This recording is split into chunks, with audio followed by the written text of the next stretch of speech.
Good morning. There are two main topics on today's agenda: the Russian aggression against Ukraine and the situation in the Middle East. Over the lunch, we'll have an informal exchange of views with the President of the European Investment Bank, Nadia Calvino. On the EU military assistance to Ukraine, there is some progress, especially following the G7 agreement on the use of windfall profits from the Russian frozen assets. We will support the swift agreement on the 7 proposals by the High Representative under the European Peace Facility. I will inform my colleagues about the signature in the margin of NATO summit in Washington of the security cooperation agreement with Ukraine. Another priority is to support the energy sector in Ukraine, which is constantly under massive attack from Russia. This is why it is really important to continue assisting Ukraine to protect its energy infrastructure, to replace the damaged equipment and to provide with electricity.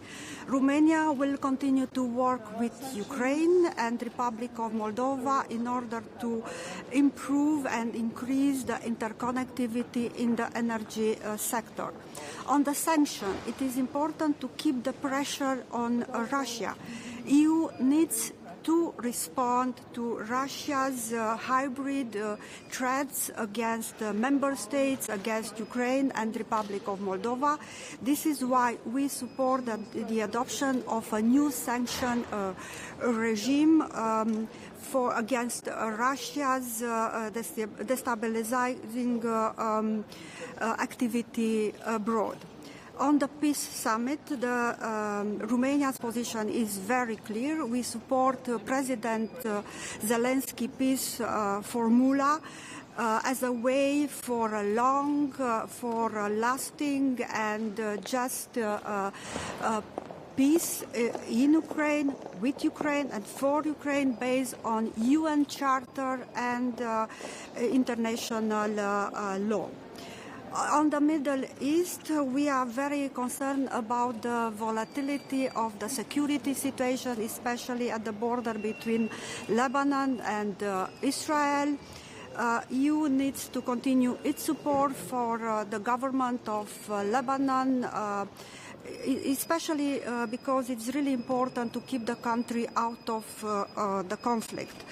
Romania supports the President Biden peace plan and a strong coordination with US, UK and regional partners. It's important to avoid multiplication of peace plans.